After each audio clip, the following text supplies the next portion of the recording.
I never thought that when I started playing basketball, I was gonna get a scholarship somewhere and I was gonna play in college and all that. I just wanted to play because I could play.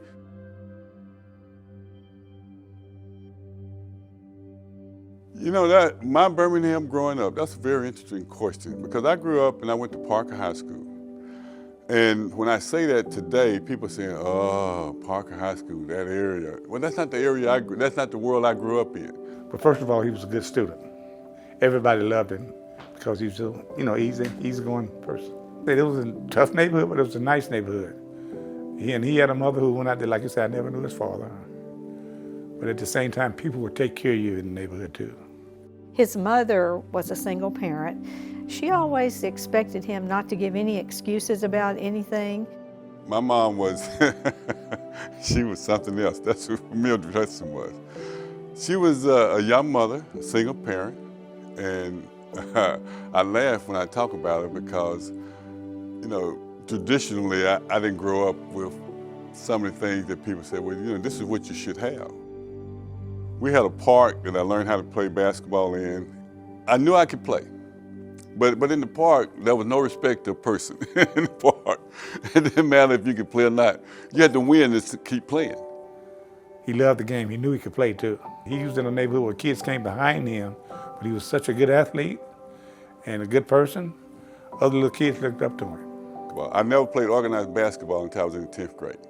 I went out in the 9th grade, and my mom decided, no, I don't know about this basketball stuff because I don't want any bad grades coming in here. So she told me I couldn't play in the 9th grade. He asked again in 10th grade, and to his surprise, she agreed, with one stipulation. He could not get anything lower than a B. He never did. In Wendell's senior year at A.H. Parker High School, his team went 23-1, winning Alabama's first integrated state playoffs. A year earlier, in 1968, Coach Paul Bear Bryant reached out to a young coach he knew from his days at Kentucky to turn around the Alabama basketball program. C.M. Newton, who had just successfully integrated Transylvania University, had just one question for Bryant. Would there be any restrictions on who he could recruit? Bryant said there would not, opening the door to integrating the Alabama athletic program. Coach knew he needed to win basketball games. He knew he needed to get some black athletes in there to do that. And Wendell, of course, was the starting piece of that. Promise that C.M. Newton made to my mom. He said, I'm going to do everything to take care of your son from my standpoint, that we're going to make sure he's safe and we can take care of him and all that. My mom felt she was nervous. I know that. No, it wasn't that she didn't trust white people. It was just, my mom was older, Alabama, the history of Alabama, all the stuff that's going on down there. She had to trust them to think, okay, it's okay. On April 25, 1969, Wendell signed with the University of Alabama. We had a little signing party at my house, and that was CM and one of his assistants and one newspaper guy. It was a quiet signing party. And later on, CM and I talked about it. He said, HUD, it was going to be big enough news anyway. We did not need to have a circus. On the recruiting process, they brought me down and I said, watch them play. I could play there. Now, that's arrogant, I guess, but the truth of the matter is, I'm like, yeah, I can play there. In the fall of 1969, Wendell entered the Bryant Hall dining room for the first time with his teammates. When we walked through the door, all this chatter, you know how guys, there was a bunch of guys in there eating, playing football and all this chattering and talking. But as I walked through there, it got quieter and quieter and quieter and quieter. And I'm like, okay. Did I know that it had gotten quieter? Absolutely. And I knew why it was quieter. But when I got to the front of the line and looked behind the line, the servers and cooks and stuff like that, they were black. And smiles was on their faces, and they were looking at me, and they were so happy. And I got my little tray, and I said, I want that, and whatever it was. And it was so heavy by the time I got out of the line that it was unbelievable. I couldn't have eaten all that food in one setting. But that also told me something. I know there might be some people with problems with me being here, but there's some people that are really happy I'm here on this side of the line also. Everything that a freshman player, a freshman student, the first time away from home, he's going through all of that, just like everybody else. but he's also the first black player. There's nobody else who understands because he's the first.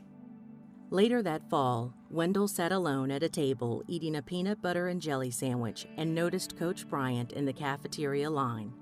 He got his sandwich and all that, and he came over to my table and he said, "Hey, can I sit down here?" I'm thinking, oh my, can you sit down here? I'm thinking, yeah, I'm in Bryan Hall. In my mind, I said, yes, sir.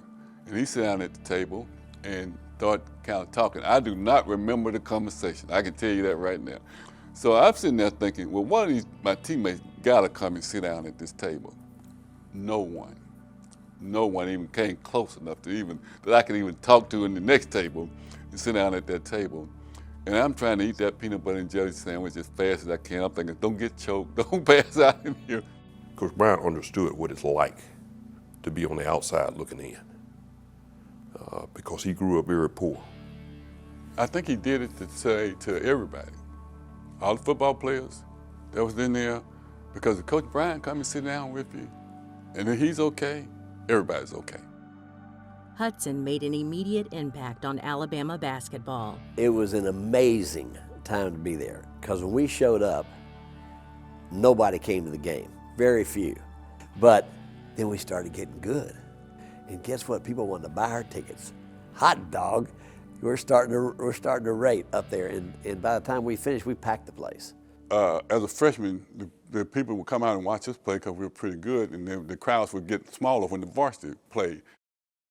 He played against bigger guys, stronger guys, but he could just maneuver in tight spaces and go up and get that jump shot. It was just amazing.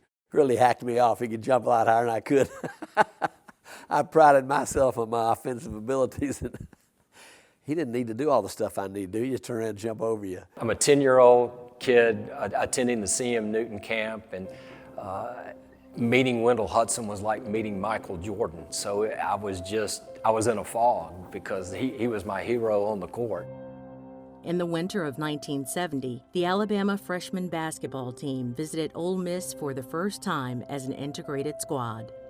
Well, we were warming up, and the crowd started yelling at Wendell. And I don't know if I should say what they said, but it was ridiculous.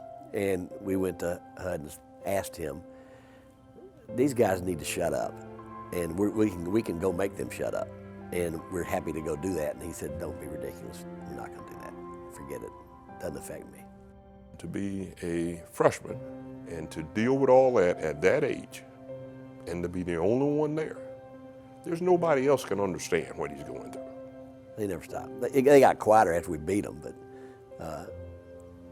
they never stopped. All of that was tough enough. But what was really tough for me was that the officials wouldn't let me play. They would not let me play. I had 3 fouls in the first 3 minutes of the first half. I had to sit on the bench.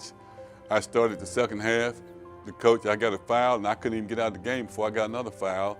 So I'm sitting over there on that bench and watching this game, and I'm thinking, boy, if I was out there playing, y'all wouldn't be talking about me. That's what, I would be killing y'all if I was out there playing. You expect the crowd to be against you. But when the officials are against you too, the system, those in authority, that's the hard part to deal with. Just let me compete. Don't want any favors, no special treatment. Just let me compete on a level playing field. I wasn't taught that I was inferior to anybody. I wasn't taught that I should not have the opportunity that other people have. I wasn't taught that somebody is better than me just because of the color of their skin and that kind of stuff. But what I knew I was going to do, I was going to try to be the best person and player that I can be. Hudson led the team in scoring and rebounding his junior and senior years, earning first-team All-SEC both seasons. Under Coach CM Newton, Alabama went from 8-22 Wendell's freshman year to 22-8 in his senior season. The team accepted an invitation to the postseason NIT tournament for the first time in school history. Coach Bryant canceled spring practice to attend and sit on the bench, much to the football team's surprise. You know, when you think about Wendell, certain phrases and words pop in my head. I think about competitor. I think about friend. I think about SEC Player of the Year. of course, I think about All-American. But last week, I was talking to somebody at the university ticket office, and she said, "Brett, I love Wendell Hudson." And you know, that just about sums it up. Everybody loves HUD. I've always been impressed with Wendell. I've always been impressed with his honesty and those kind of things. But he also understood what was important in life. With CM, he would say to me, as I grew up with him and coached with him and worked with him, he would say, "HUD, you were the right person. You was the right person." And I'm thinking, I didn't really understand that at some point. You was the right person. And I understand it now, and he was the right person. Wendell graduated from Alabama in 1973, capping his remarkable career by winning SEC Player of the Year, the first in Alabama's history. You go back to Vivian Malone, and you think back to Arthurine Lucy, and Wendell Hudson's name goes right up there with him. Well, he was the first, and there was only one first, and it was Wendell. And you know, he paved the way for the rest of us. It means the world to me. You go back and you're around kids like that, or young people like that, and you see what they did, but how much they care for you. And like this situation here, it means a lot to me just being a part of him. What I found out about change, when I think what CM Newton found out about change, and what we all found out about my teammates, is that it's not bad. Now, it's hard for some people, but it's not bad. When you see me, what do you see? And I ask people that all the time. I mean, what do you see?